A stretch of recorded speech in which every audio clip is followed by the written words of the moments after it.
and we're about to go in just off the back of the Dutch GP. Max Verstappen, 9 wins back to back, equaling Sebastian Vettel, the most accomplished driver at this point in time for Red Bull. Max Verstappen on his way to try and equal that in championships. Seb, the youngest champion. I don't know if that's ever going to have a situation where we're going to see somebody outdo that, but we all know that these records are made to be broken, and that's been said by several people, although some people, which Mary Beanie would call the gremlin or the rodent, and Bernie Eccleston would say that he only wants to see Schumacher do that, unless it's a man of Schumacher's same complexion, unfortunately. So anyway, we're going to get ready and make this happen today. We had an excellent post-race highlight show. Excellent. I invited several people to come on to the live show through the comments. Several people in the comment section just going ham, trying to just do what they usually do. I said, pull up to F1 Minute, come on show, come on air, and let's debate it out. Let's hash all this out. It's what the culture is supposed to be about, right? We're supposed to be able as spectators to come here, and I've developed a platform that allows you to do that where other content creators really have not. So why don't you take that up? I don't understand why not, but you should. It's available. You scared? I guess, but anyway, I want to send a big shout out to my man Galactus. He had a super chat before we had gotten off of there. And his super chat was Monaco would make a dope kart track.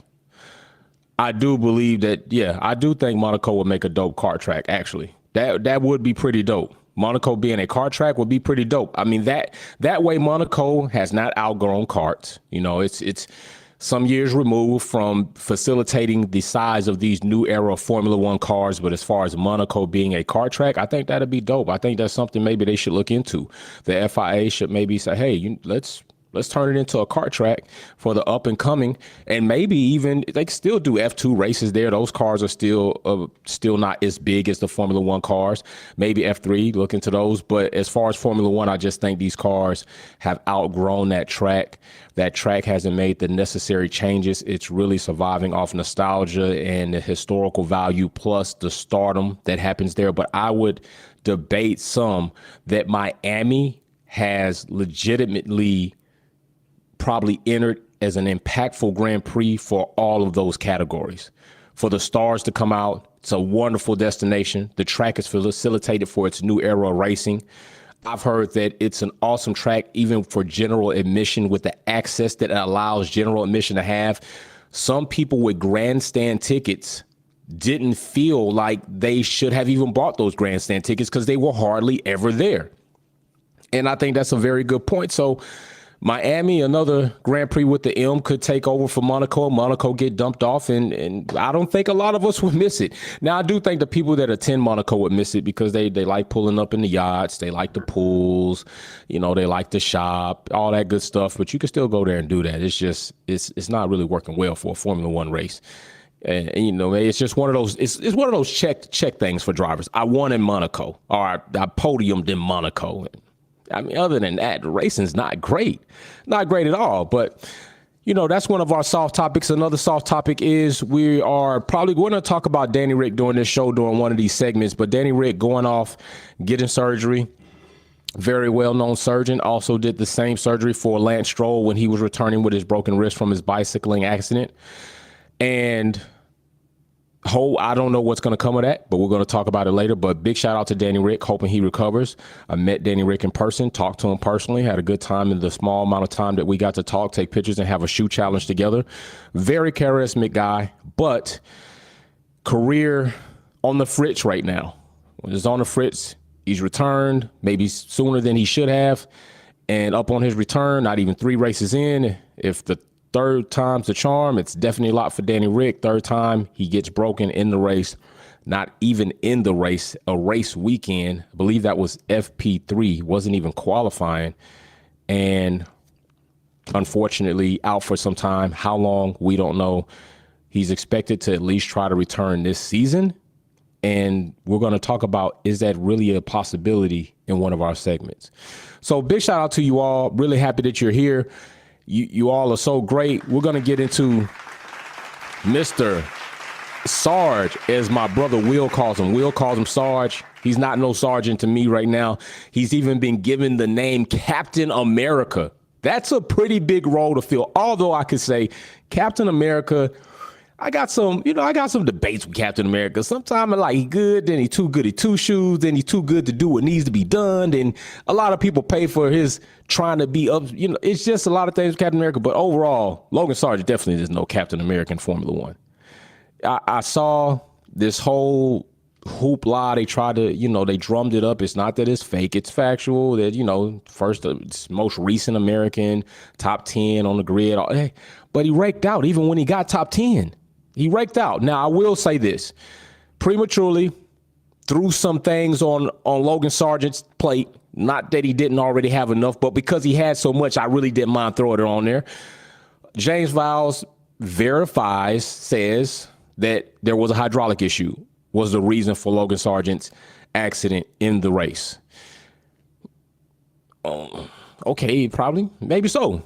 But he's done so much that I don't mind throwing it on there. Because at this point in time, Albon is cleaning him up. Now, let's just be fair. Albon's cleaning him up within respect of being at Williams in a Williams car, but Williams is definitely showing us that they're fighting and clawing to be better. Mary Beanie with a super chop over at the YouTube says it's the poison dwarf. That's what she calls him. The poison dwarf. Thank you very much. Jay, Ferrari may have new race suits, but I know I saw the new race suits, and they say if they're gonna lose, they're gonna lose in style, Mary Beanie. The team ain't got a clue. I'm loving the blue badge. J Red Bull will not wait. DR 100. That's what, we're going to say Danny Rick. They're not going to wait for Danny Rick. Big shout out to Mary Beanie. Another blue badge member. We got Baraka coming in. Says Logan needs time. Hey, here we go. Here goes Baraka. Let's get it in, my brother. I'm going to give my brother his F1 minute. Let's talk about it. What's going on, brother, man? Give me a mic check, brother. See, I knew to do the mic check, man, because YouTube be tripping. These platforms be trying to get us. They like gremlins, man. They try to get in and screw everything up. So I started doing a mic check before I bring y'all on, because Baraka usually got some good points. He usually come in and hammer down. Plus, our Max Verstappen fan, while many people say we don't have a Max Verstappen, bet. Baraka's going to call us back.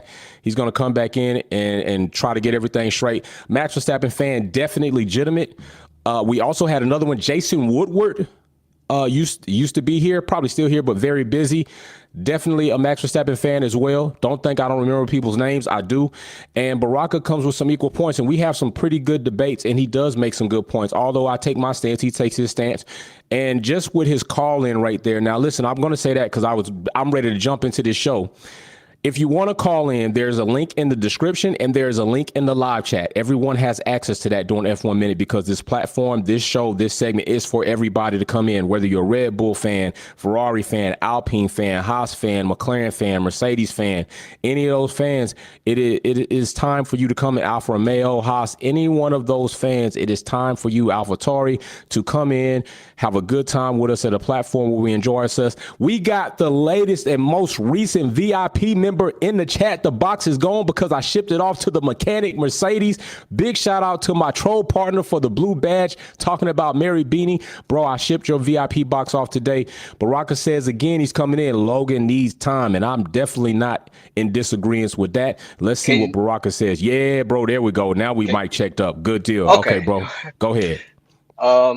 So this weekend, I enjoyed it because, Logan, first time since the beginning of the year, he's been into Q3. And I think it's disingenuous, in my opinion, it's kind of disingenuous to call him a Mick 2.0 EX. Because Mick first rookie season, trying to get his feet wet, so I always written that off. I think that if he keeps on crashing into his sophomore season, then the allegations of being Nick 2.0 could be hurled out there. But I think, and then I think this weekend is just marked with ill-fortunate events. even though he made it to Q3, he going into Q3, kind of dipped his tires into the wet part of the track going into turn 3, which one thing led to another, just wasn't working out for him, and he made love to the kitty litter corner. He found room in the kitty litter corner, and then with the race having a break by wire failure, it's like I wouldn't put that against him because he was actually having a good race, but then got weather throwing into a factor, and then team not calling him into the pits as soon, kind of set him up to lose in a way. But I wouldn't. Okay. I think I wouldn't count this race as against him. I can do that, and I said that. I said that I know the failure. Not that I might have been prematurely to put that on him, but he's done so much, I ain't mind putting it on him. You know what I'm saying? Yeah, like, he does a lot. He does a lot, bro. Like, I can't, honestly, I was very excited about having an American on the grid because, everybody's excited about having a driver that could represent their nation, their home, where they're from, like a home team driver, like somebody to root for. Yeah. And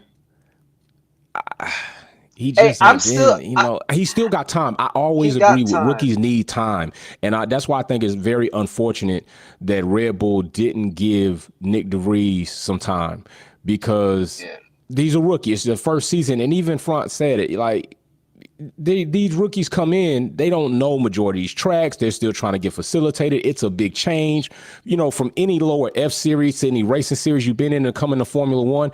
And unfortunately, they cut that man prematurely. And I think AlphaTauri are suffering the decisions from that because I don't think since they've made that decision to cut Nick DeVries, they've made an insurmountable progress on their drivers. Danny Rick is out third time back. And it's not like he was doing great when he was there. He didn't bring any points home. Okay, so now we got Liam in, and I like the fact that Liam's getting the opportunity. I just hate it for any young driver getting the opportunity for Red Bull because they don't really necessarily say, hey, we're going to give you time to grow, and then next season. It's just been, I think they only hang on to Yuki because Yuki brought points home, and that's awesome. But Yuki was rocky too. But Yuki did clean his act up on the horizon of Nick DeVries coming in. I think that really motivated him to get his shit together.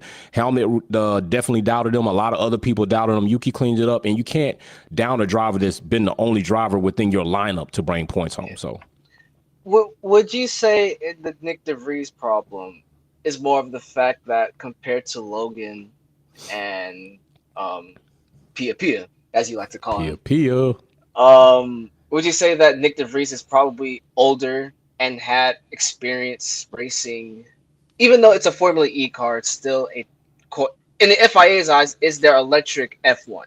Right. So, okay. And then you got him racing in WEC. You got him doing other stuff. Right. Compared to Piastri and Logan, who just been solely focused on F2, that they haven't really had time to adjust. Even though Piastri's adjusting very well. I know Logan, I think, is a little bit more time, but there's a drastic difference between an F2 and an F1 car. Yes. Like vastly. Big so gap. would you say that his experience in age is probably an outlier in terms of I wouldn't consider him a rookie? That was a good word, the outlier. I would say that factually, Nick DeVries is a rookie just the same coming into Formula One, not being in Formula One as the other drivers. But I also would say this because I think you're on to something because you have a point. Nick DeVries was also driving for several other Formula One teams, whether that was testing or in practice. So he still had along with his nice resume of experience in other racing series and accomplishments, because he was accomplished there. Yeah. I think that, you could say that, but at the same time, there's nothing like being in the race. And we heard several commentators say it this weekend. There's nothing like having to jump in the Formula One car and perform and get it done. And I also would say, I think when Nick came in to facilitate or to replace Albon, it was a perfect alignment of things that took place, the circuit, the events that took place on track from to be where he was, the fact that he didn't drop it or make mistakes, and he was just ready for the opportunity when it presented itself, and it shot his stock off. And Red Bull jumped at it and thought they had a diamond in the rough, and really they had a typical rookie with just a really accomplished resume. And Which sucks because he was an F2 champion. Yeah, he was. Yeah, Yeah, DeVries was an facts. F2 champion, so it sucks to see it happen. Right. But I feel like he's a victim of his. I don't blame him, That's but a he's good a one. victim of his own success. That is a good way to put it, bro. That is a good way to Because put it. you when you look at he won F2. He's an Formula E champion.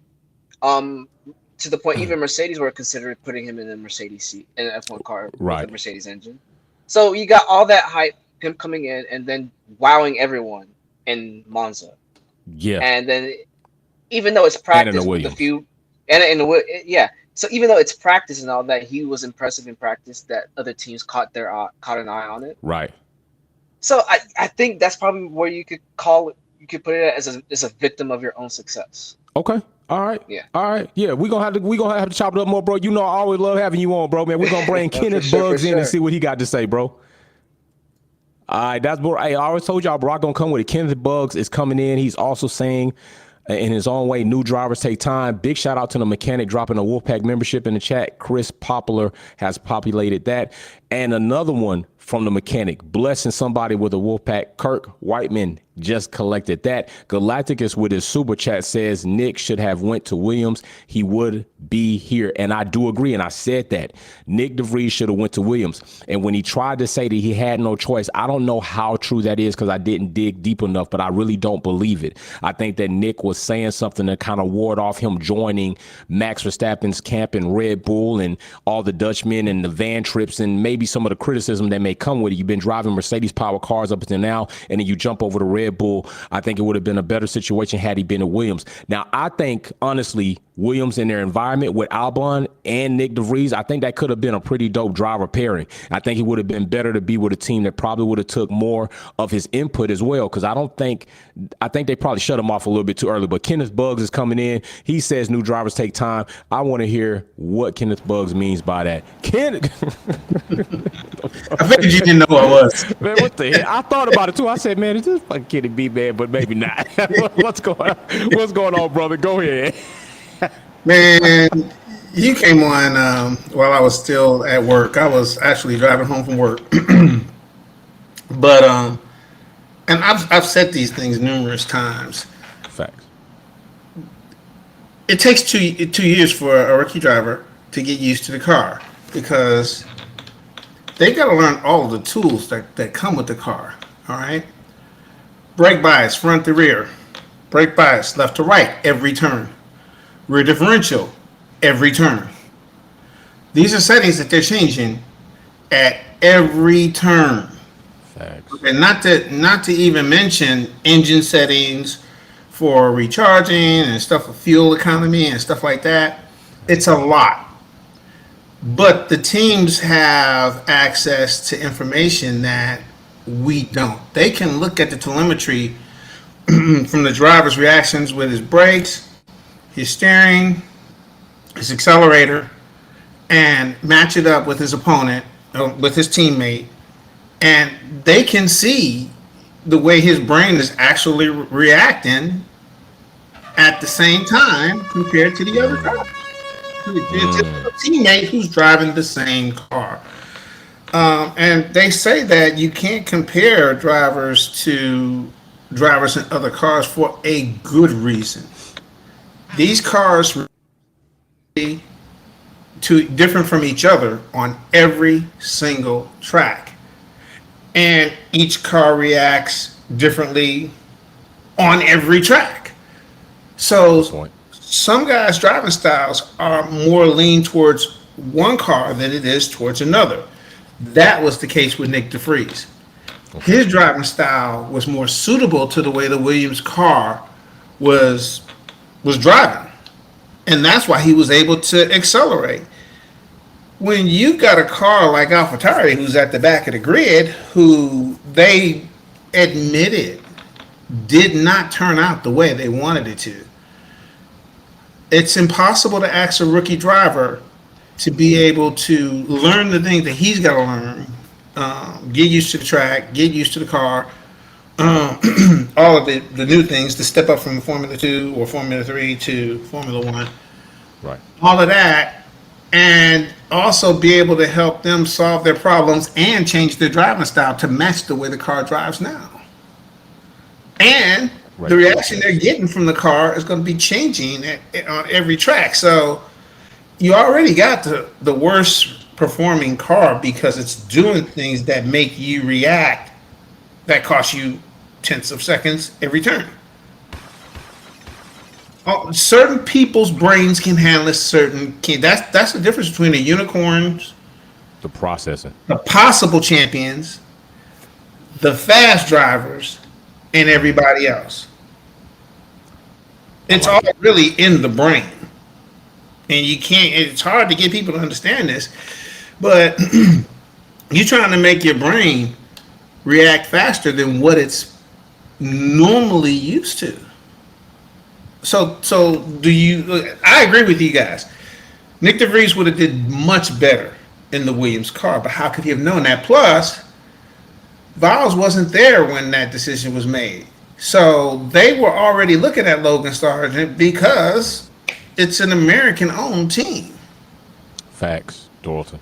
So that's probably what he was talking about when he said he had no choice. He had to take the drive that was available to him because bottom line issue is he did not come up in the Red Bull family, and they don't normally go after drivers outside their family. So I can't see them forcing his hand with his management and other teams and stuff to make him come there as opposed to taking the Williams option. I don't think it was an option to him, even though the Williams drive is what set everything up for him. All it did was prove that he's capable because he kept up with Albon. Yeah. And would still be right there with him. But I believe so. They got serious problems with that AlphaTauri and the Alfa Romeo.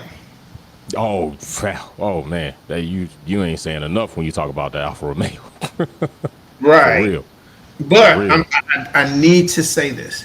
Go ahead, brother. The field is going to bunch up a lot closer next year because so many people are missing the shots, how important those camera shots were of the Red Bull floor. Oh yeah. Yeah. Big facts. That was Big facts. It was such a cheat code. Right. Okay, and most people who saw the floor have no idea what they were looking at. Mm-mm. But the one thing that I noticed right off the bat was how about 3 feet before the end of the diffuser, what you saw was a diagonal curve going up, and it was kind of making the air swirl. I gotta look at that again. From the center of the floor going up the diffuser. Oh yeah, going up to the diffuser. Yeah, you're right. You're right. Yeah. From the center of the floor you're going right. up the diffuser right there. What the other teams have been doing is using humps. Okay. Right. Some teams have used none. Some teams use one. Some teams use two. What I saw Red Bull do was take it in a diagonal shape to make the air swirl. And I think that's how they got rid of the bouncing. You add that swirl to what you do to the outer edges of the floor and do it in reverse, and that seals the floor.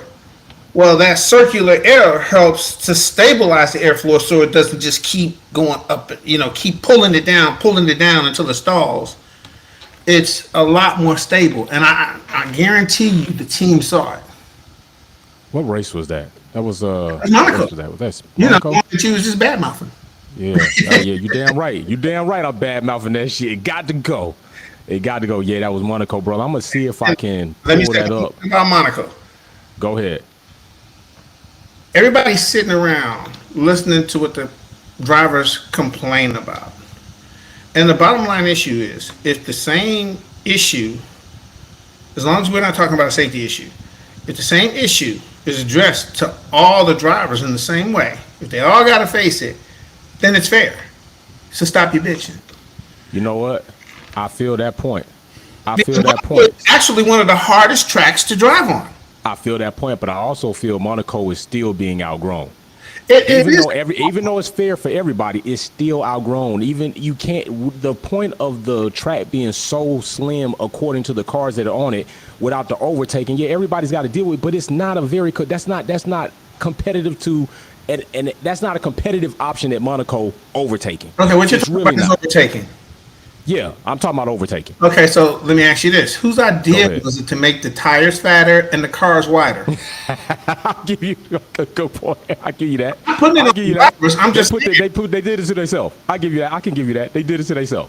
I'm just saying. I mean, it just came with the territory. You knew this was going to happen. This is what the issue was going to be. You know, I don't know. Still, it's still what we're dealing with, and it still does not yield for a very good race, in my opinion. Monaco just is. It's so monotone, bro, at this point in time. Now, if they're gonna go back and change the car width and the tires, I don't see Formula One regressing in the progression of the era of cars. Something's gonna change. Now, what I did hear, possibly they're gonna look to maybe cheat down the width of the cars, but still, Monaco has other issues as well, man. And I just room for well, they do have room for an 11th and a 12th team because they've had 11 and 12 teams. yeah, I don't think Monaco's one of those tracks that got that problem. Yeah, it is. I don't think it is. But it's still but it was still done. Yeah, it was done. That's what I'm saying. I don't think they have a problem where they can't make it happen. It was done. Right. All right, brother, man. Shit, Kenny B, hey, man, you got this with these aliases, man. Keep them up. Keep them up. Keep them up. I like them. That's my real name. Oh, for real? Yeah. Kenny's Bugs. Okay, I'll go with it. Hey, man, but still an alias. No, 'Cause I know you about Kenny B. You call me Kenny. You know that when you see the text messages, that's who I am. That's who you are. Bet. Appreciate you, brother, man. All right, thanks. Hey, y'all always gonna enjoy Kenny B when he come on. He's always gonna come on with some good ones. I did see somebody else in there. Will is calling in. That's my song. Oh, Will, bro, you come on in here, man. You come on in here, man. Come on in here, brother, man. Hey, I see you right there. I see you flexing. I see you. Hey, man. Hey. We geared up. Hey, Q3, salute. But what a way to, tailspin. Show us some of those World War II moves, how, just right into the wall. P-51 Mustangs, just, doing a little... Mustang action. That's what I'm saying. Bro, what's going on, man? How you feeling? Doing all right. Yourself? Doing good? Man, doing good. I stay grinding. All right. Go ahead. Give me what you got, bro. All right. So I'm not going to sit here and make it seem as if the mistakes that he's made are, like we know. Okay, the mistakes are there. We get it. But I'll kind of I'll going on the assist with what you and what Baraka were saying before. Okay. As far as rookies go, there's not a lot of time that they're given to be able to develop into a seasoned driver or anything like that. If you're out before the season even ends, like a DeVries or anything like that, or you're out before you get into your second season, you don't really get a lot of time to be able to develop those skills that most drivers that are on the grid right now have. So, again, do you remember his name, Tony Reale? That's he had the show Around the Horn on ESPN. He's been on Pardon the Interruption. They called him like Stat Boy. He coming with stats and all that. Okay, so I'm gonna run down a few stats. This is just like looking at the current grid, people that were previously on there. So there's 2 drivers that are on the grid right now. 0 points in their rookie season. They're still here. Want to take a guess as far as who they may be? 0 points in their rookie season and they're still here. Is it Gasly? Tough. They're actively on the grid? Active. Gasly? No? Oh, bro, don't tell me you're going to say some shit like Charles Leclerc. Fernando Alonso is one of them. Alonso. Even though that car was horrible and they had a B-spec car from Nardi 2001, 0 points from the first car to the B-spec car. Horrible car, but still 0 points. Second one, shit. Our co-driver with Lewis Hamilton, George Russell. And for a coincidence, Williams, 2019, 0 points. I was going to say, bro, that man was with Williams hurting. Go ahead. Okay. 0 points. Again, it's true. One of those things that, even I picked those two because that's like compare and contrast. You have a driver that came from an era where you could do a lot of testing, you could do a lot of driving and all of that. Didn't really matter because sometimes the car, certain situations, you might not score 0 points. Does that mean we get rid of a future two-time champ? No. But they had time to be able to develop into what they became. George Russell, Mr. Saturday, all that kind of stuff. We know where that goes. And again, 0 points in his first season. You look at Mick Schumacher, Nikita Mazepin, 0 points in their season, 2021. I know those are, again, one of those. Yeah. We know what happened there, but Right. Mick was kept on. So this gets into my next point that some people, they had that first season and then they were kept on for a second season. So Mick was kept on. Mazepin, well, Russia and all that, so of course he had to go. But still, Nicholas Latifi, same thing, kept on for 2 seasons. Oh yeah. Three, Crash Tiffy. 3 seasons. Yeah, And I know his money helped him and all that to keep him on, but it was still 3 Safina seasons. money he was able to- good. Then you have a few other drivers that back during that time when you could actually still do a little bit of driving at Adrian Sutil, who again, big Lewis hater. Everybody, if you know, you know. 2008, Force India, 0 points. Stayed in F1 until 2014. So I mean, again, things have changed, but I just feel like these rookies need more time. Max Chilton, 2013, 2014 for Marussia. Jules Bianchi, RIP, 2013 to 2014 with Marussia. They all scored 0 points. Charles Pic, the French guy, Marussia, and Caterham, 2012 to 2013, 0 points. I think it also is that the cars are more reliable. So you don't have a lot of situations before where a bunch of cars you might be just out of the point scoring and you qualify, and then you move up into that position because of certain things that happen on track because of reliability issues. So there are certain people that score points in their rookie season and it didn't really matter. It just was kind of just by happenstance. Right. Someone like Felipe Nasr. Exactly. Who is that guy? Who He the got fuck is points. that? So it's all Right. these little things like, it's those things That happen, guy.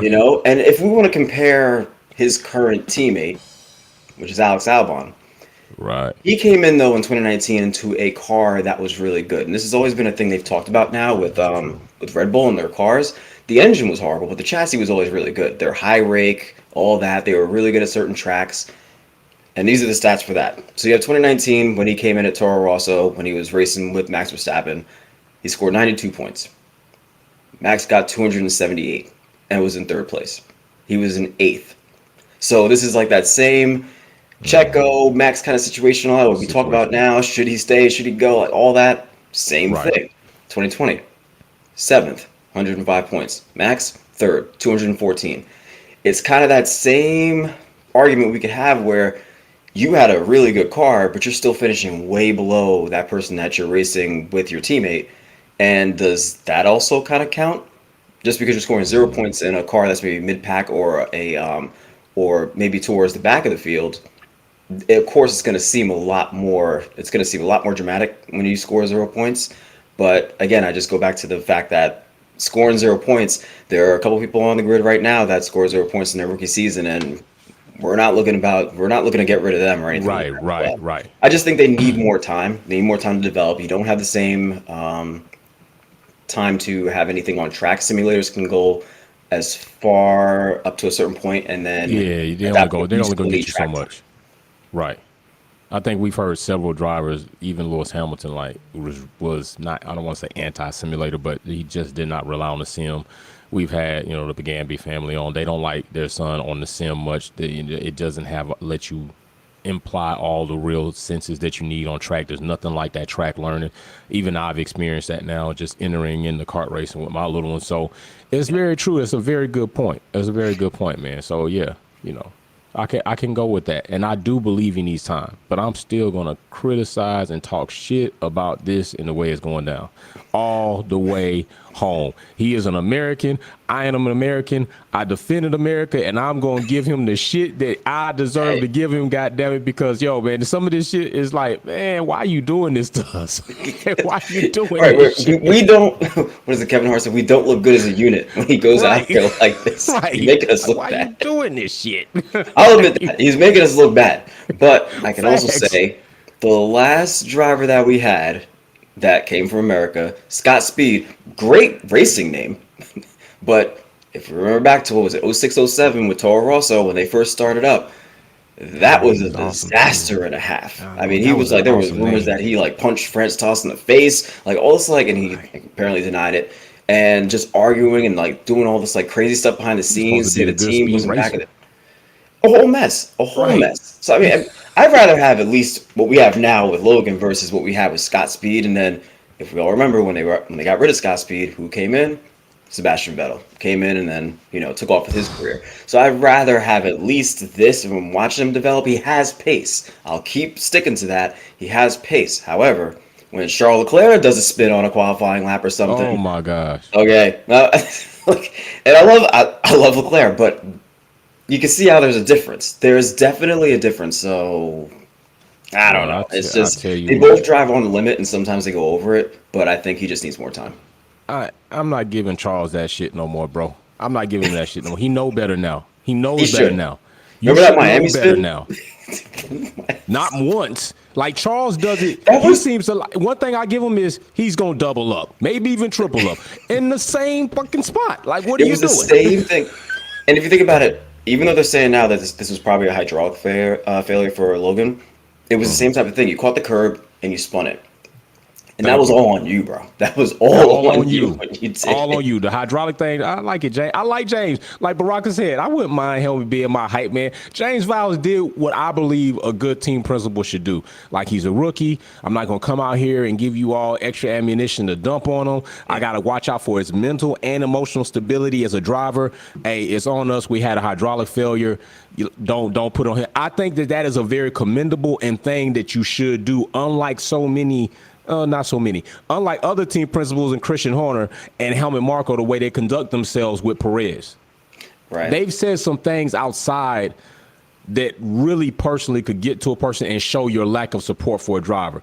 Screw all this shit about plan A, plan B. We don't think we want to give you the plan. When you're Helmut Marko and you get up here and say that Perez was probably drunk on the track from tequila, bro, come on. That's not shit you're supposed to be out here saying about your driver. You shouldn't say any of that. And then there's a lot of things that they've said that should have been kept behind closed doors.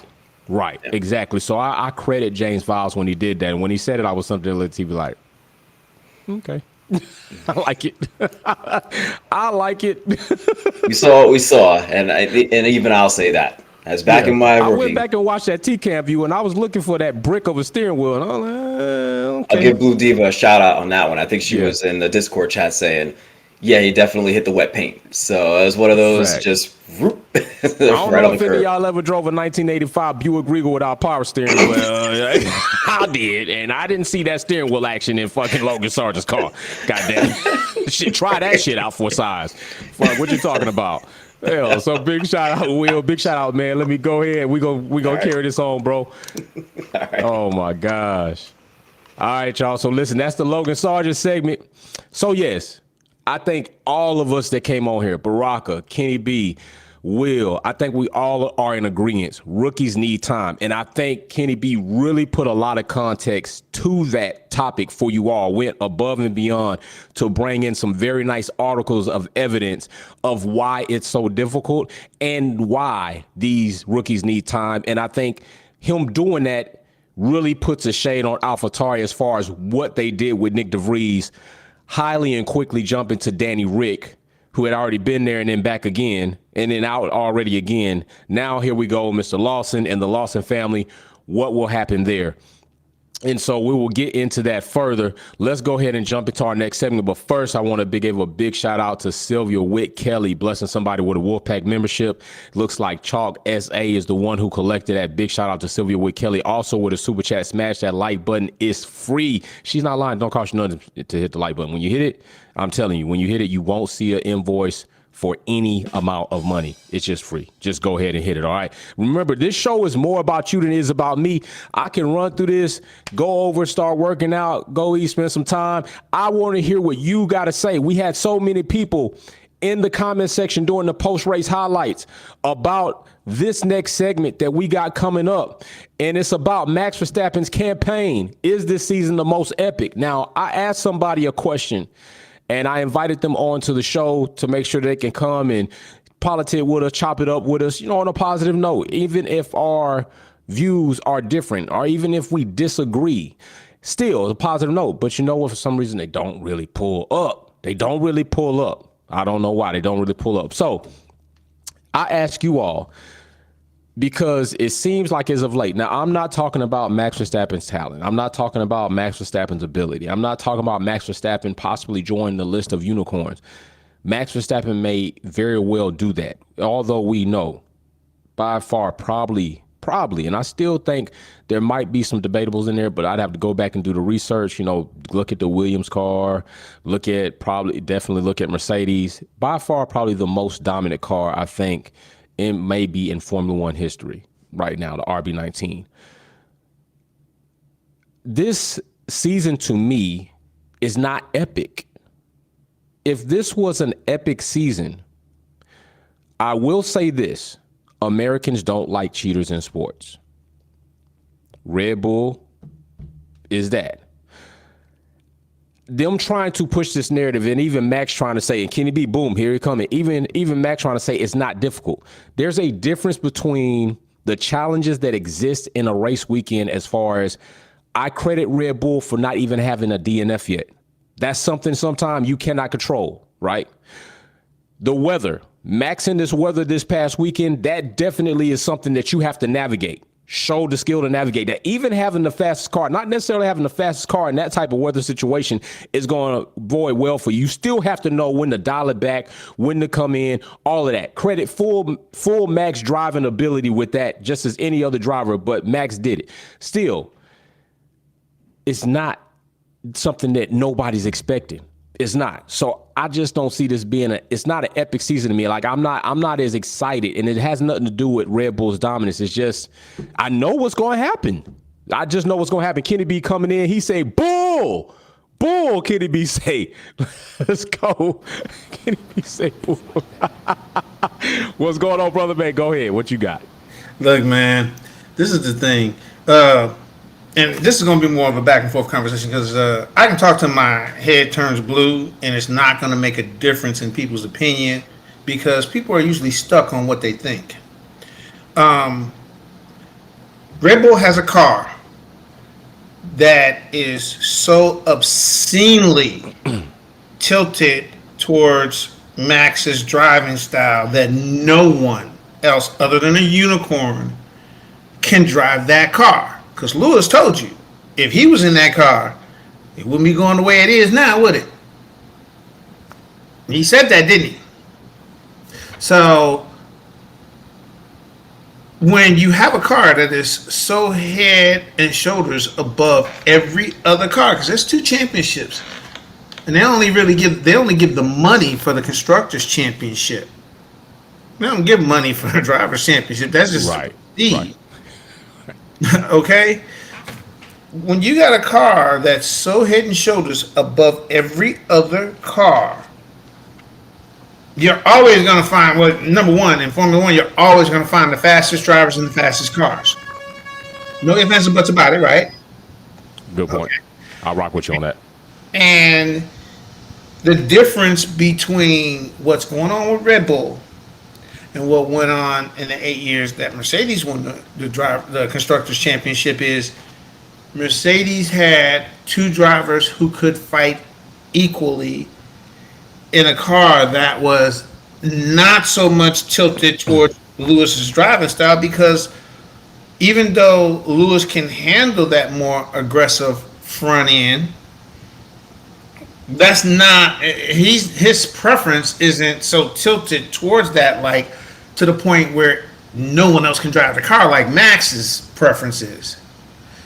Max uses a pointy front end to dive into corners and make his competitor make a decision, make a business decision: collision or let me through. Mm-hmm. And Lewis has said that in numerous interviews, including at the track. He says, yeah, I drive different against Max because some drivers you have to give more room to, otherwise you're gonna have a collision. So Max uses that extreme braking V on the low speed turns to gain an advantage in time and against his competitors. Mm-hmm. All right. No one else can handle a car like that other than a Lewis or an Alonso. So he has nothing to worry about. So he can't get a competitor in the other seat. Where Lewis had a competitor all 8 years. Now, some were more competitive than others. Facts, yeah. But the only reason he was competitive was because he had to cheat. He ran his teammate off the track in Spain. And then did it again 2 or 3 more times until finally the FIA had to come in and say, hey, no, you're going to take a penalty for this. When was the last time you saw teammates take a penalty for running their own teammate off the track? Bro, do you really consider, and by the way, that was the first time in what opened the gate for Max Verstappen to get that race win. That's the race you're speaking of, right? Right. Okay, so I would say this. I don't, in that situation, and I've watched that footage several times, I don't see that completely being Lewis running Nico off track. Because that's not what happened at all. Right, I got you. Track. Right, got you. Facts. Okay, I'm just sure we both agree on that. Made a mistake. Okay, Lewis didn't get a good start. And there we go. Nico passed him and took the front.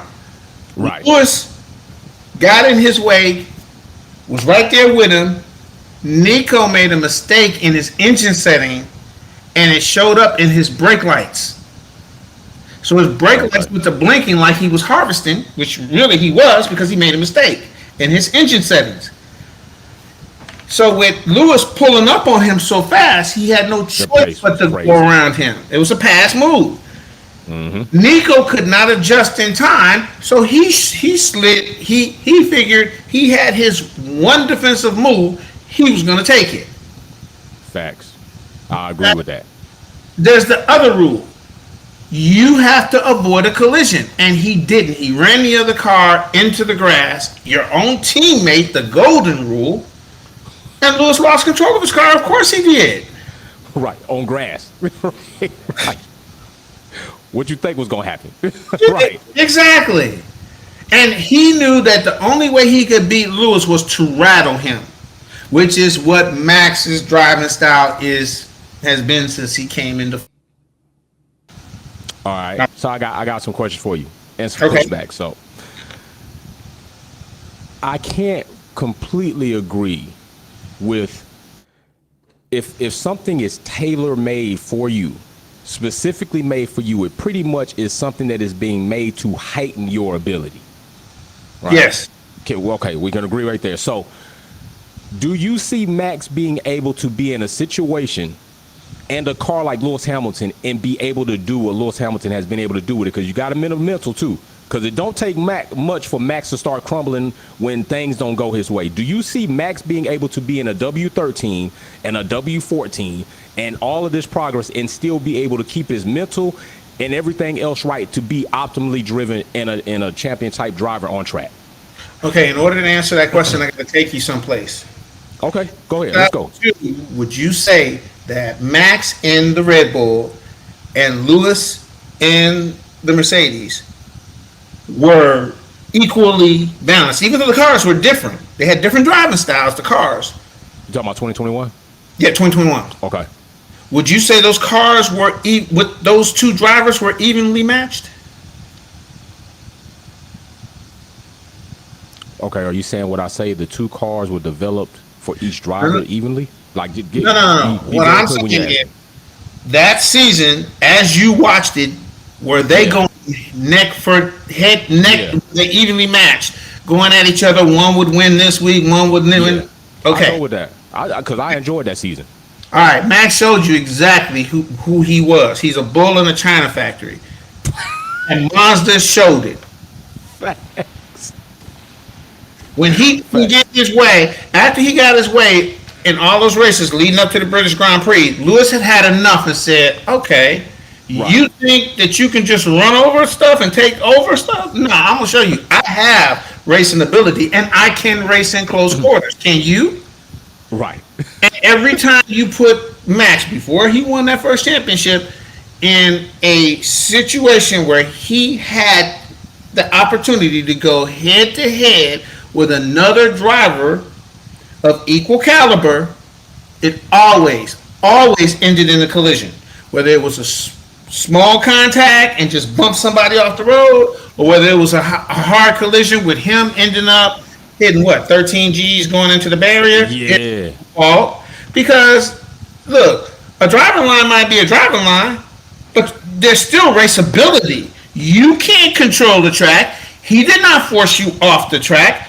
You had felt you had a right to the driving line, and he told you, no, you don't. No. You Right. took the chance, and you paid the price.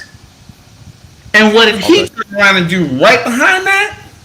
In Mazda, he landed his car right on top of Lewis's Right. and gave two fucks about it. Excuse my language. Right. No, you right, bro. F-bomb's okay. You right. He gave 2 fucks about it. You And right then about it. he took him down and ran him off the track in Brazil. Facts. Even Adrian knew he had to say he was a naughty boy. Facts. Some I mean, people don't that's like a that. lot coming from Adrian Newey. You gotta remember, he don't really talk that much, but Right, he don't, bro. You right about that shit. He said something, right? Hey, okay, so hey, right there, I'm so understood. when you compare that to Lewis having Nico the first 4 years he was at Mercedes to go up against, and then finally Nico, when Nico finally won, he realized what he sacrificed wasn't what he was in for, and he He did. what, right there at the ceremony, at the trophy ceremony, retired. I'm out. He, Right, look, I'm out. he did not want that smoke. Not at all. Bottas proved that even though he was a good driver, he was a fast driver, trying to keep up with Lewis. What he found out was there's so much knowledge that Lewis knew about how to handle the car, how to work those tires into a situation, read the tires in a situation where he could bide his time and wait till you didn't take care of yours as well and took advantage of you. Facts. He did that constantly. Chess, not checkers. Chess, not checkers. Okay, so but the car still matched his driving style. It wasn't that far off his driving style like everybody else. So anybody, and you've even heard this from David Coulthard, who is like the Red Bull. Right. He Listen, like Red he's Bull like- ambassador. Yeah, he's like the Red Bull whore. And he's such an asshole. But look, I'm not even gonna get into that. Even he admitted when they got rid of Albon, that was the telltale, because it was like, look, who can drive this car that you have so tailored to Max's style? Don't get me wrong.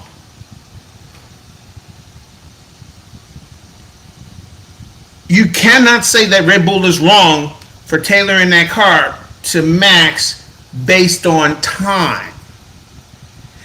His driving style is the fastest driving style. It is for their car. It For really their car, correct. It just truly is. Correct. You But right. I agree. so far, you're making every other driver that sits in that seat pay the price for what he wants. True. So to penalize them because they can't drive the car, an unstable car, to them, that their brain just can't handle. It's like, what are you doing? If you don't want that, then put Alonso in the other seat. Boom. Boom. Because it's going to take an Alonso or a Lewis Agree. to be able to drive that car. I agree. You can't even put Leclerc in the car. Bro, I was just gonna say you can't even put Charles in that car. And you know why? Now, this is what would change with Leclerc if you put him in the car. He would stop making so many mistakes because he's overdriving the Ferrari. He's overdriving the Ferrari because Ferrari went right back to the problems they had before Schumacher came here. They have a top-down problem from the CEO and all the rest, who make knee-jerk reactions instead of methodically working their way through problems. True. Okay, and that's hard to fight against, and that's why getting rid of the last head Team principal. team Head. was a bad move. Yeah, he made a lot of dumb mistakes. Of course he did, but he was learning the right way to do things and was making the right changes for Ferrari. You just didn't make him fast enough. But if you put Leclerc in that car, he would make less mistakes, but even he would have a problem driving a car so sharp. I mean, do you tell me if I'm wrong? He is over. I agree with you. I agree with you. I agree with you. I agree with you, bro. I said that this weekend. Like, Leclerc is clearly trying to do things in this car that this car is not capable of doing. And but a lot of drivers are not capable of overdriving a car. He's overdriving. That's what I give him points for. That's what I give him points for. I said he is a driver, but he has to understand the car can't handle his driving ability. That's the problem. The car cannot harness Leclerc's driving ability. You want to reword that? I would reword that. The car is not capable of doing what Charles Leclerc can do in a car. I'll say that. It's not capable of doing what he can do in a car. For trying to push it past that point. No, I'm not saying he's wrong, but I'm saying you got to know you can't. I'm not saying you're not wrong for trying, but, bro, you got to know that you can't do it because it's not going to take it. So when are you going to learn that? You got to push it, but, bro, once you push it and you learn it's not going to take it, it doesn't make sense to keep doing it. That's the one tiny difference between him, Lewis, Max, and Alonso. Those three know how to push the car to its limit and know when to say, this is the limit, can't go past it. Thank you. And they'll go past it every now and then when they need it, when they feel they can trust it. Exactly. Okay, but... Exactly. I agree. I agree with you, brother. I agree. Hey, man, I can't let this whole show be me and you. Me and you gonna have to chop it up, bro. I enjoy chopping it up with you. Kenny B, let me get to Will. Will got some shit to say too, fam. By the way, real quick. What's up? I love the way Will talks, man, because he come with it. He come with it. He look like Will I am. Big shout out, Kenny B. Will give some flowers when he comes on. Big shout out to Galacticus. Very good super chat. Has the RB19 broken any track records this season? Not that I recall. That's a good one. And here we go. We got False Flag, longtime member in there. Green badging it up. Soon will be blue. Give Lewis a Red Bull. He would beat Crash Stappen. I think me and Kenny B were talking about there's only a few drivers that can handle that car. I think unless it happened, we'd have to see what would happen. But I agree with that. I would think more likely than not.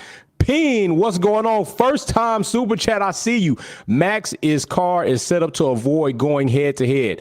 I think what he's saying in his own way is basically saying that, like Kenny B said, it just put a lot more information on it as far as the car setup.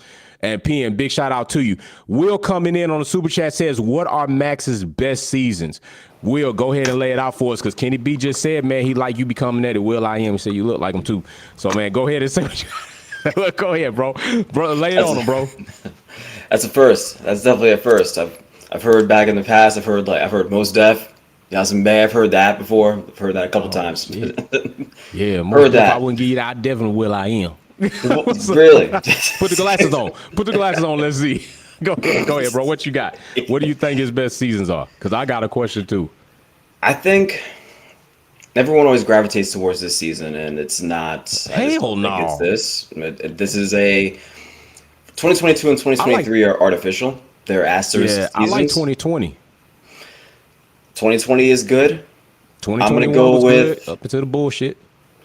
I think 2020 is good, and I was actually thinking about that at first, and then I was like, let me go back a couple of years and see if sometimes maybe the stats or what was going on in that season would maybe be two other seasons that fits the narrative a little better. And I think 2018 definitely is up there. Well, 2018 and 2019. He finished third in both of those. And again, this is back when Ferrari still had, aside from what they were doing with the engines and all that kind of stuff, they were competing with Mercedes. They were up there. Those are the three teams. They were all spending well over $400 million a season. We're not going to keep doing this whole fizzy drink company that has no money and all that. We know that's just a false narrative that Horner puts out there because he wants it to make it seem as if it was David versus Goliath. It was never that. Right. He want to try to be like, Will, you're not Williams. You're not Frank Williams. You did not that. You not that, bro. Exactly. Right. You weren't going through the same issues that other teams are going through. No. You always had the money to spend at your disposal. All you had to do is get it okayed with Helmut Marko and Dietrich Mateschitz. As long it as they was, were bro. cool with it, those three, you could do whatever you wanted. And he's Facts. alluded to that as well. That's the funny part. You might say that there's this little fizzy drinks company, but he also said, I can do whatever I want. He's done it. He said it in interviews years Very ago. I can do lucrative whatever I company. want. As long as they're down with it, we have that autonomy. We can do what we can do that the other teams that are works teams can't do because they have the manufacturers to answer to and all that good stuff. So it's like he's trying to play both sides of the coin when it comes That's to that. what they've been doing this season. Pretty much. They always want to seem like they're the underdog even when they're not. So I will not count 2023. I will not count 2022 because of the fact that you started off ahead of the game because you cheated. I don't care about the dollar amount. If you're $1 over, that's it. The rules are the rules. So when people say, "Oh, it's only 400,000, it's 1.7 without the tax break," I don't care. It's still breaking the rules. So if you go back to 2021, can't count that because we now know, and the FIA has confirmed it's human error. So of course that championship is thrown into controversy and doesn't count. 2020, that's a good one because again he finishes third. He finishes best of the rest. So we know it's just going to be Lewis and Valtteri at that point. They have been dominating for 18, 19, 20 and all that, but I like 18 and 19 for being his most dominant seasons because the Ferraris were still in contention before they started to pull them back for the issues that they had with that whole entire we know what they were doing with the about engines. that cheating, about that debacle. Right. So at that point, I think 18's good because he almost sniped Raikkonen for third. He got fourth. And he was about 2 points behind on 2018 behind Raikkonen. So he could have got third. And then in 2019, he was about, I think it was 12, maybe 13, 12 or 13 points behind Leclerc. So no, not behind, ahead of. So he got third. So he started off 12 when he first came in. Then when he made the jump to Red Bull, immediately improved, the car, the team, 5, 6, 5. And then from there, it's just been a steady, gradually improvement throughout the seasons. But I do agree with you. Like you said, definitely heavy discount 2023, 2022. No, Facts. can't count 2021. 18 and 19 being third, I think that I like it. Those are good seasons. Those are seasons where he's like scrapping for points. I mean, finishing in the point standings quite often and a race win here or there. So I think those would be they'd be higher in my book versus 20, 21, 22, and 23. And we'll see what happens with 24 depending on if they're able to pull that back in with the ATR and the CFD penalties that they're going to get and all that. But yeah, that's 2018 and 19. I agree. I'll go with that. I do agree with that. I like it. I still maybe even throw 2020 in there. I still maybe even throw 2020 in there. But 2018, 2019, definitely saw it. And I said 2020, I was really looking for Max to make another jump. And I really was thoroughly enjoying that season. And then they fucked it all to hell. And it killed it. And since then, it been dead to me. And I just cannot go on with this propaganda that they are all trying to push now, especially heavily coming in this week. And I think really they're trying to heavily push it now because they're coming up to the race. It's going to be coming up soon where he's going to be awarded the championship for this season. It's going to be coming up. And I think they're really trying to create this bandwagon train that, this is most epic. What you're being. Come on, man. We know what we seeing. It's okay. And for them to go back and forth, like you said, they try to play the underdog one moment and then another moment it's like, I like being out front. No, I want to be challenged in. It's not easy. Bro, stop the cap. Stop the bullshit. It's okay. Just say, I got the fast car and I'm going to do what I'm supposed to do week in, week out because I can. And this is what I do. And I'm going to run it up until I can't. I would respect that. I'd respect that. Like, okay, cool. I think the problem also is that seeing that this is going to be his third championship in a row, we know this is coming. And I think that when we saw other periods of dominance with other teams, it just wasn't the same type of overindulgence in just the dominance. We understand, we see what we're seeing, we get it. Right. But we also know that there's a lot of things that come into play for that to actually happen. It's not just the driver. And right now, I feel like they're putting it all on the driver. And I feel like there's a reason for that. And I think the big reason that most people just don't want to say is the fact that this is the driver they want to now ascend up the ranks to take certain records to be able to match the person that has all of those right now.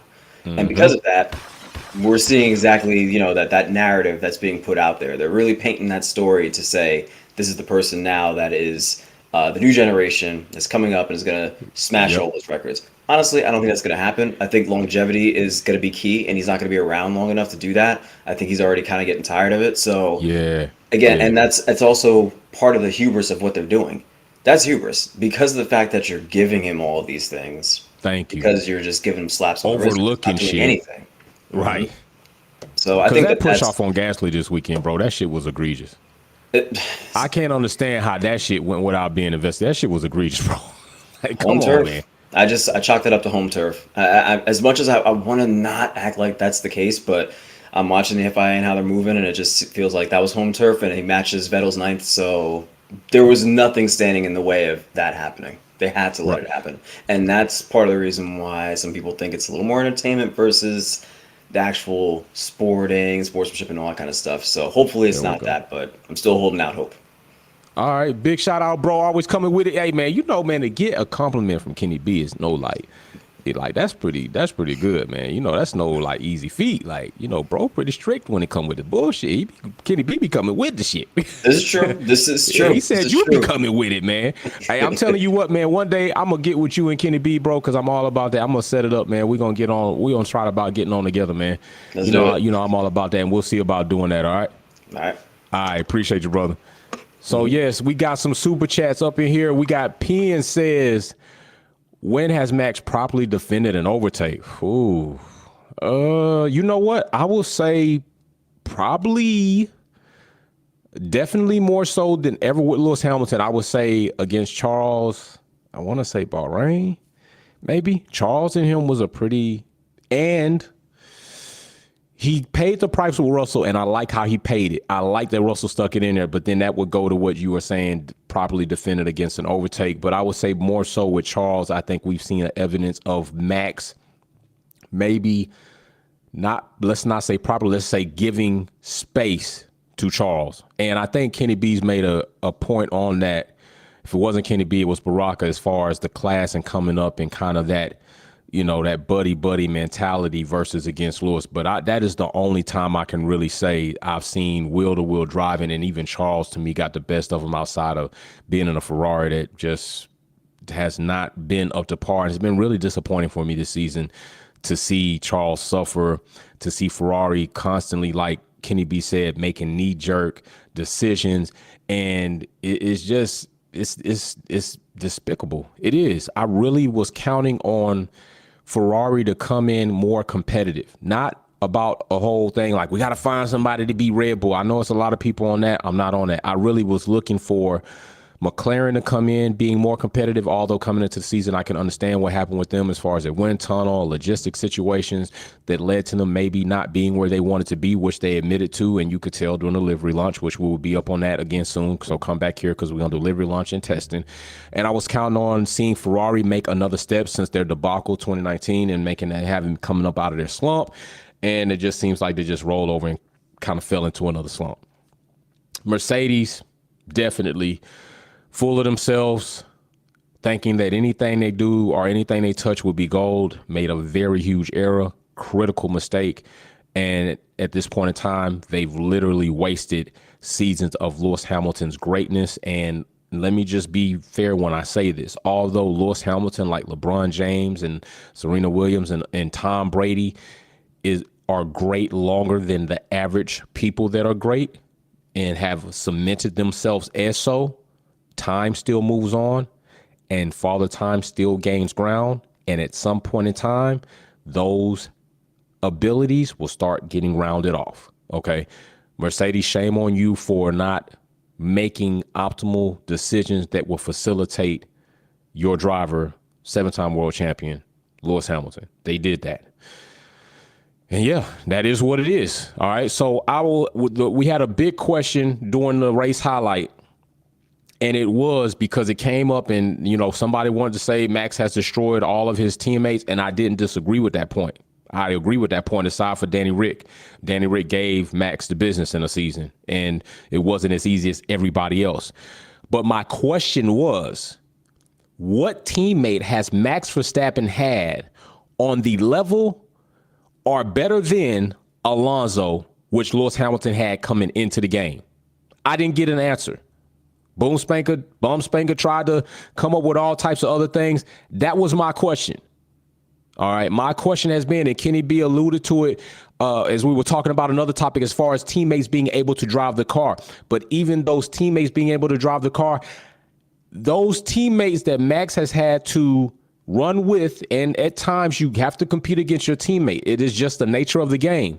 None of those teammates are better than the teammates that Lewis Hamilton has had to compete against in the same garage. We're not going to even get into the politics that happened inside of the garage. We're not going to even get into the gossip type shit that happened with Fernando and we're not going to get into that. I'm just saying strictly talent and ability to be a driver that could come in and compete and make you feel like, yo, I got to be on my shit all the time.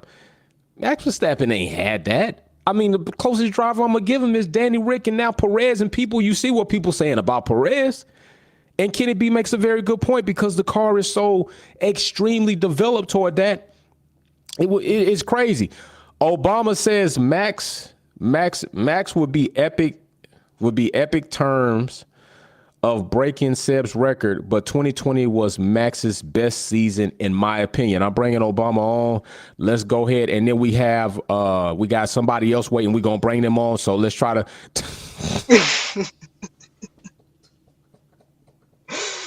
Hey man, y'all gonna cut this shit. Hey, you could have cut on, man. Go ahead, brother. Go ahead. God damn. So, in regards to I meant to say this season would be considered Max's epic because of, again, Red Bull are breaking their own record, in which they themselves thought we won't break this again. This was like lightning struck in a jaw. So yes, in context, it's like, yes, he's trouncing the field. He hardly had any competition. Well, he kind of had competition, but Aston Martin really couldn't develop as quick. Okay. So I can see why people say I wouldn't consider this epic. I would say 2021 bar the last two races, I think we're pretty epic in terms of, like, again, he's going toe to toe with he's going toe to toe with Hamilton. Right. And he was at a certain point he was managing his own. Like, he was taking care of his own, he took care of Lewis at certain points of the season. Right. And vice versa. But in my opinion, 2020 was his best season because the fact that he's going against, I say at the time, the fastest car ever. That W11. Was that? Hey, that W11 was strong. That W11 is like every race I put on is like, which one of the two is it going to be, a 77 or 44 on the top part of that podium? Because there's no way. But then you have Max. He's finding a way to put I think the RB17 P2, knowing that on paper and on track is not faster than that W11, but he somehow managed the P2.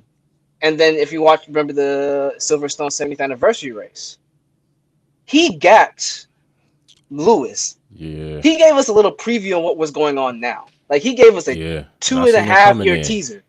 He said, "This is what I'm gonna do once we have the whole." Said he coming. He said, "I'm coming." So. And I get where Will is coming from in terms of, like, yeah, those were his season. Yeah, 2022, you could say, yes, the whole cost cap. But even then with Charles, he managed his own. Like, again, yes, of course, like I said, they're buddy-buddy, so they're going to race each other different. Yes. But even then, like, there are moments where Charles, like, again, mistakes on his own. He knew, like, mistakes on his own, and then there's times where Max just had his number.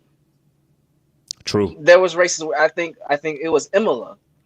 Max had his number, and all Charles had to do all he did all race was chase. Oh my gosh, he just had to match it, bro. What are you doing? And then all of a sudden he frizzled. He did the Charles. He frizzled. He did the Charles. He frizzled. I always say the lights got a tad bit too bright for Charles in the second half. His eyes got too big, bro. I think France was the final nail in the coffin. Is like, yeah, he's not winning it.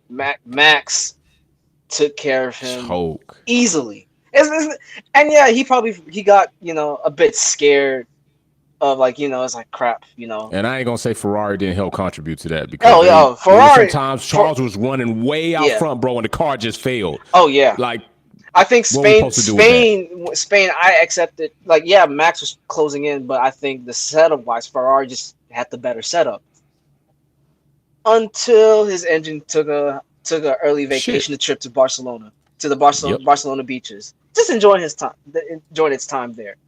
But yeah, back to what I was saying. Yeah, 2020 would be his best season in my opinion. And in terms of Okay. the whole having this season epic, it's only in terms of they're breaking the record that Red Bull themselves, the record holders, never thought they would break again this quick. Right. Yeah. Right. All right, bro. I'm about to bring Artaza in, bro. Appreciate you much. Baraka problem. sharing that. Let's Obama appreciate you. All right, man. Artaza coming in, let him in. Let's go ahead. Let's see what you got to say. Okay. You give me a mic check. Yeah. Can you hear me? Yeah, I can't hear you. Go ahead. What you got? My biggest question is that everyone is saying that Lewis should go to Ferrari and Mercedes is really bad and it's treating him, basically they are discriminating him. What makes people think that Ferrari will not do the same?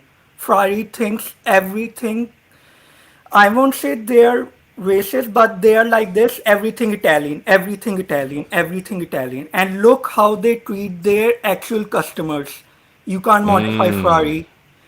They own Ferrari. You don't own Ferrari. You can see what they do with all that stuff. And you say Lewis should go to Ferrari. I say Mercedes is 100 times better than Ferrari. If Lewis wanna change the team, it's Audi. No one else. Audi. That should be the choice. And secondly, I wanted to say, recently Fernando Alonso said that if I won the Dutch GP, I wouldn't have exited. I mean, what the hell is this guy thinking? This guy, when Lewis comes, he defends like a champion. Simple as that. When Max comes, he just leaves the room.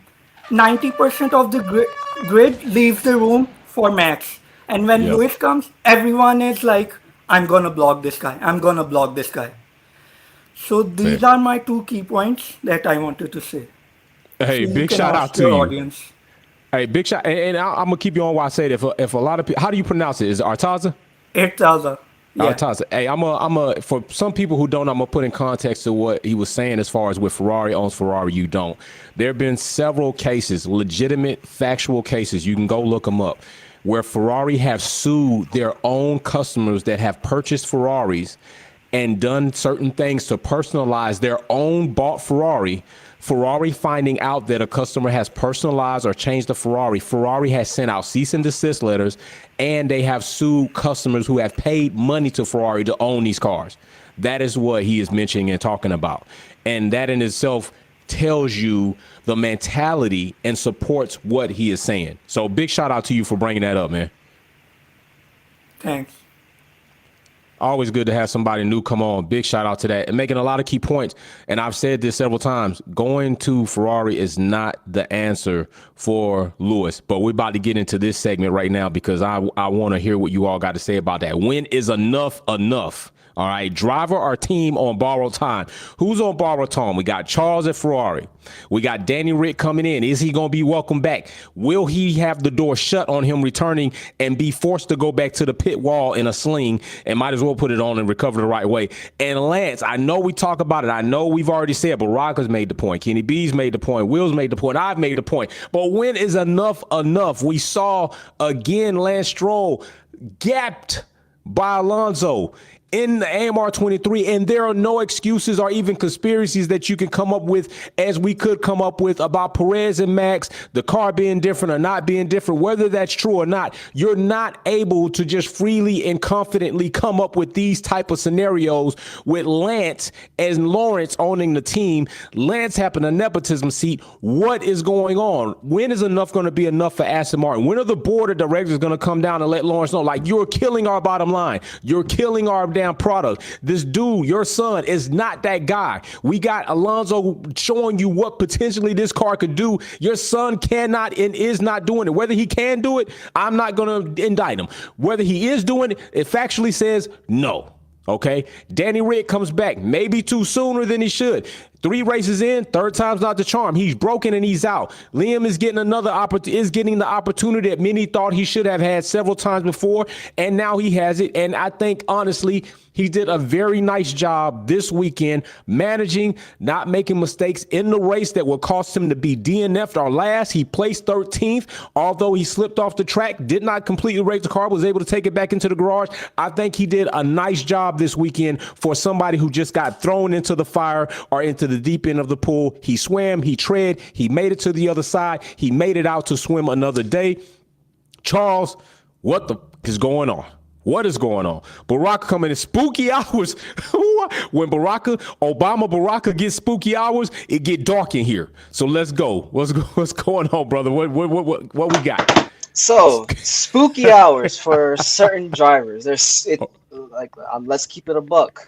Right. Daniel's. I said it when Daniel first came back. I was the first person to say this is short term. I'd be more surprised of him being here next season. It's more expected for him to just be here as a placeholder for the driver who raced yesterday, Liam. Liam raced, and he, again, I wasn't expecting him to get points, but he was managing himself. He overtook the Ferrari on track. Even though, yes, I know the 3 driver bump because DNFs, but still, I feel. But on track, he overtook him on track. Right. But so that's why I say I think Daniel Ricciardo is here for short term. Liam's time, if it's not going to be finishing up this season, next season should be his time because he's right now doing very well in Super Formula. I know the most recent race, unforeseen circumstances for him to crash out, but overall he's been doing very well in Super Formula. Now we go on to the green Mercedes. Tell me why the owner's son is 8 places below P2, and P2 was being held by another Aston Martin driver in Alonso. Mm-hmm. At a certain point, Lawrence needs to look at his son. Is like, hey, if we finish P3 in the championship, I may have to drop it because Mercedes shouldn't be this close. Ooh. Yes, part of the blame is Aston Martin themselves for not developing as efficiently or rapidly. But during the times, majority on the blame is on Lance because again, the first 5 races, Alonso was finishing P2. Podiums, bro. He was getting podiums, but yet 6 of them things. Exactly. But yet you have a driver who could barely squeeze into P5, and then like yesterday he finished P11. Like I said, I see it is. What I say about Checo is one thing. The real criminal is Lance. Stroll, right. Because Checo has podiums. He has 2 wins. Lance doesn't have anything other than points. It's like, yay, I finished in points. I've done decently well. But again, having one Aston Martin finishing up on a podium, but yet second place. You are struggling to get even P3 or P4 at times. At least with Checo struggling, he would still somehow finish near a podium place. Even though again he's putting in that cars where it shouldn't be in. Like he shouldn't be in the midfield, but at least he has wins and podiums this season. Right. Lance is a more bigger criminal because again, yes, we don't know who the car is more catered towards compared to other teams, but they're not developing the car purposely away from Stroll. That's not that situation. It's not that situation. So I want to know what's going on because at this point, you should have P2 wrapped up by now. Like Red Bull has P1 in the constructors wrapped up because yes, again, Max is in the drivers, but Red Bull only care. Yeah, Red Bull want the owner points too. Yeah, financial reasons, of course. You get money. Right. So again, Lawrence needs to have his son have a come to Jesus type time. I'm sorry, I love you as a son, but we need these owner points, constructor points. Thank you. We really do, because there is no excuse for Mercedes to be this close. There's no excuse for you to get your pants caught low by McLaren coming up to Zandvoort. There's Facts. no reason at all. So again, it's spooky. It should be spooky hours for Lance. Charles, he just needs to get out of Ferrari. That's about it. I think what Kenny said about him overdriving the car is true, because they had a good foundation coming into last season. They were getting wins and podiums, but I just don't They know what's going on now. Because the skeleton is still of the previous car, which was at the time the fastest car at the start of last year. Right. What's going on in Maranello? But yeah, Bro, Carlton Maranello. Big shout out, Barack Obama. Big shout out to you, man. All right, let's go. We got Jeff coming in. Jeff with the swag. Let's see what he got on today. What are the rags? Let's. Oh, shit. Just an embarrassment again. I bought this Damn. shirt. I have to wear it, but now I'm going to wear it with this from now on. Damn, he pulled a Christian Horner and put the black tape over the prancing horse. Has been refined. What's going on, Jeff? What you got, brother, man? You got your the F1 first thing minute. is that I expected nothing at Zandvoort. It was fun. It was a fun race, and the star was. of the race was the weather. And the weather forecasters that either got it wrong or right, I loved. Now it's tire strategy, and there was some strategy that was great, like Lewis Hamilton. There was some that was really bad. And it could have, if there wouldn't have been weather, it would have been a whole different race. To me, it wouldn't have been nearly as much fun. Love the red flag. I love that red flag. And just trying to figure out what to do. Second thing is, Lewis got blocked in P1. Lewis got blocked in P2. Lewis got blocked in qualifying. No penalties whatsoever. Nobody says shit. But there is no way he is out qualifying in Q1. No way.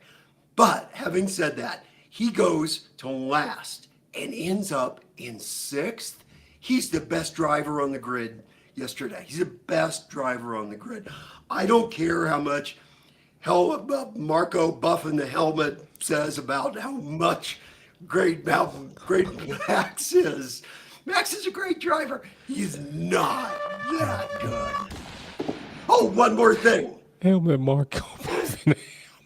I got my new load cell pennies today. Oh, Thrustmasters. Look at that shit. Hey, man, what so I'm let me gonna ask you be doing this, all Jeff. night. Let me ask you, Jeff, are you going to be competing in the competition we're going to have toward the end of the season? Yes, I do want to. Okay. I'm going Okay. to. Okay. I look for you to be that, man. What color badge are you right now? God, I can't even remember. I race like probably 6 hours over the weekend. Okay. So I'll get back to you on that. But Okay. yeah. All right, big shout out. Hey, man, you always surprise us with this shit, man. You got the live chat going crazy with your swag, man. Hey, big shout out to you, Jeff. All right, thanks, buddy. That's our swag master right there. Jeff is a swag master. You never know what he's going to wear. Kitty B is the alias king. Although Obama trying to come in on the grid, and it was a phenomenal show, but I will show this finishing results as we were talking about, and Obama mentioned and I talked about this during the post-race highlights of finale lap, and we're going to be live again this coming up weekend. Is Alonso in second with the AMR 23, Stroll in 11th. We've seen this picture all too many times. Okay, big shout out to Lawson right there in 13th. I'm also going to say this to somebody who left this comment. Somebody who left this comment was talking about Yuki being outperformed by everybody's debut. And I'm going to say this before we get ready to go. They didn't bring the groceries home, though. How you came in is not how you left. I don't care if somebody outperformed Yuki on their debut. They have not brought points home. The only points AlphaTauri have are by way of Yuki's performance. No other driver has brought the points home. Although Liam did good this weekend, No points. Very good finish. I'm looking for him to do more coming up. It's his first time. I'm not even criticizing him, downing him. Boom. Daniel Rick came in, supposed to be seasoned, left, came back, went from Renault, went to McLaren, came back. Here he is again. No points. He's broken. He's out. Then what? What are you going to say? Nick DeVries come in. I know we should have got more time. Still no points. Don't disrespect Yuki. Yuki is doing what he's supposed to do when he was threatened and when he was challenged to do so by Helmut Marko, saying that Nick DeVries was going to come in and be the senior lead driver. Yuki said, "You got me fucked up."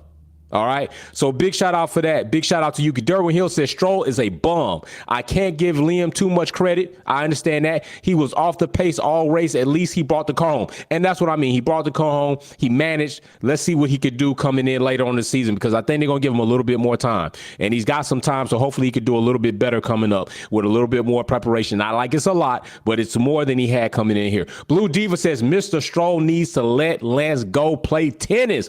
Go get the racket and the ball and enjoy your life, son. Please, just don't drive for Aston Martin anymore. Will coming in, Zandvoort wrap up, Leclerc watch, and Monza. Let's go, Will. Make it happen, my brother. What we got coming for today as we wrap it up? All right. So on the take a Zandvoort, there were a couple things that came out from that as far as like little records, things that may have maybe happened that weekend. That's been a while since we've seen some of these people perform. So 186 overtakes in a race. That's a record now for Formula One, most overtakes. And that fits because there was so much going on track the whole entire race. I gave the race a 9 out of 10 just because it was so crazy and hectic. Again, I'm going to piggyback on my battle buddy Blue Diva, who called it from the beginning that race was going to be pretty crazy because of the changing weather conditions. Also, I think we got to promote Blue Diva to our like local weather correspondent because she's calling all the weather patterns and everything throughout the race. Talking about it rolling in on the beach. I was like, she did a better job than Mercedes and them did, like with their weather strategy call. Like they really might need to call her up. Listen, like they need to call.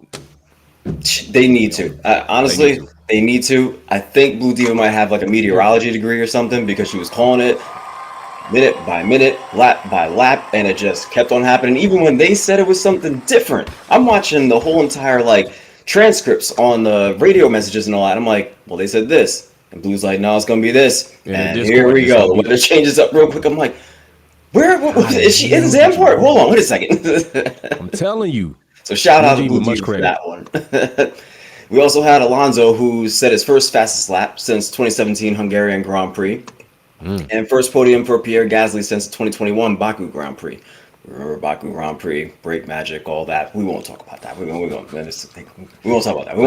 We won't talk about that. Stuff happens. All right, stuff happens. Right, it happens. You got to be able to embrace the things that happen to us. Yeah, and just move on and elevate and do better. Capricorn standing up right there. Listen, we're all goats. That's Capricorns. That's why we're goats. All right. If you guys know your astrology, Capricorns are goats for a reason. Sir Lewis Hamilton. All right. We've got the clock watch. Arthur Leclerc, 39 points still, 15th in the standings. He got 14th as Zandvoort, moves down a position, still one podium. And then his brother Charles, 99 points, 6th in the standings, retired. He also moves down a position, and he still has 3 podiums, 2 race and 1 sprint. Still no race wins between the two. I have no idea what's going on with the Monegasque brother duo over there. Tandem. This is getting ridiculous. This is getting absolutely ridiculous. Also, for Monza, and this was, I think, announced earlier this year, the ACI are trying to make improvements because we all saw what happened last year, all the pictures on Instagram and all that stuff, TikToks and everything about how the circuit was not very accommodating to fans and all that. So they did say that they're going to try to make improvements, and if they do, as promised, then they'll have that extended through 2025 to be on the race calendar. So Monza is one of those races like Spa where every year they're kind of just doing little things here and there, and they might get booted off the calendar. There's that many races to the point where they're like, maybe we don't necessarily need you around if you can't make certain improvements. As much as it's historic, we love those tracks. You know, Monza's the Cathedral of Speed. You've got, obviously, Spa. Spa's, you know, long track out there, and Spa's a great track, whether it be esports or the real thing. Yeah, everybody loves Spa. So, but yeah, just they're kind of on the chopping block as well, and they have to make some improvements to 2025. And also, just watching the chat, I know there's been some things going on in there, and certain people don't always want to call in. And I think I just have a couple things to say for people that don't necessarily call in. Let's go. And they are, are trolls, maybe are complainers. Yeah. So they really just love us, though. quotes for people that necessarily maybe don't want to call in because they know they don't really have much to say other than try to contradict people and just upset people. First one, what you're supposed to do when you don't like a thing is change it. If you can't change it, change the way you think about it. Don't complain. That was Maya Angelou. Wouldn't take nothing from my journey now. Don't complain. Just work harder. Randy Pausch. He has a few gems. American educator, professor of computer science, human-computer interaction and design at Carnegie Mellon out in Pennsylvania. From Baltimore, Maryland. Any Baltimore, Maryland people? Any Baltimore, Maryland people I in the got Lamar DMV Jackson area? as my QB in fantasy, so yeah, shout out Baltimore. There you go. And a more simpler one, how to win in life. And this is really going out to all the trolls and all those people out there because you're not winning. Number 1, work hard. Number 2, complain less. Number 3, listen more. Number 4, try, learn, grow. Number 5, don't let people tell you it can't be done. Number 6, make no excuses. And that's from Germany Kent. She's a black woman from down south, American print and broadcast journalist, television personality, former beauty queen, actor, businesswoman, producer, philanthropist, and author from Greenville, Mississippi. And I brought that up because I will be in Mississippi very, very soon, in about 2 weeks. I'll be down there for a while working. So looking at some of the people that are inspirational to me and all these people out there in the chat, just take some of these as maybe you should try to change things up a little bit. Hey, thank you very much. This is why Will is who Will is. This is why Will is the head of WPPN, because he always knows how to bring it to an end. And I said it before, and they know I responded and with Will, and not the top Will. Will's right here with this shit. I'm about to just give him some support on this. I responded to several comments that were in the chat, and I said, pull up with the link to the F1 Minute live chat inviting today. And you all know how many times I've done this, and yet and still, I think we may have had one person, and that didn't last too long because, I realized the common denominator is you don't have the receipts, and you can't return shit here without your receipt. You need to have your receipts. I'm all for civil discourse. I'm all for debating. I'm all for us going back and forth and just doing and rebutting everything that people say. But if you can't do that, it usually falls on deaf ears after a while because we realize what you're really doing and there's no substance to what you're talking about. So use a troll. That's it. It's done. He's a troll. All right, appreciate you, Will. Official Lauren Brown, big shout out to her, another content creator. Stroll is just preparing for knowing the business from top to bottom. That's how you keep money each generation. Nepotism is a real thing, and you saw Nasha, my brother, told me it's a hell of a drug. Sylvia Witt Kelly says, I pew-pewed one. Hey, I tell y'all all the time, if you in the chat with the shenanigans, we got our own wick. All right, Sylvia Witt Kelly do not play no games. She will put you out, and I support it all day long. Don't complain to me about it. If you come in here trolling, I don't know why you would come in here trolling and not put your chest up, hit the button, hit the link, come in and say what you got to say. Pull up. If you're not going to pull up, then shut up. But honestly, if you keep coming back to the platform doing what you do, I really do appreciate you because that just lets me know you love us. You love to be here. When you can't be better than something, you join it. That's how it usually goes.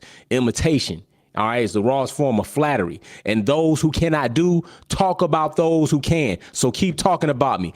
But with that being said, I really appreciate everybody popping in, pulling up for another great F1 Minute. This is what we do, and I love what we do. We're going to be back with another GP weekend coming in very strong and hard. So y'all stay up, stay together. Peace and love. Wolfpack out for another episode of F1 Minute. All right, see y'all soon. Peace.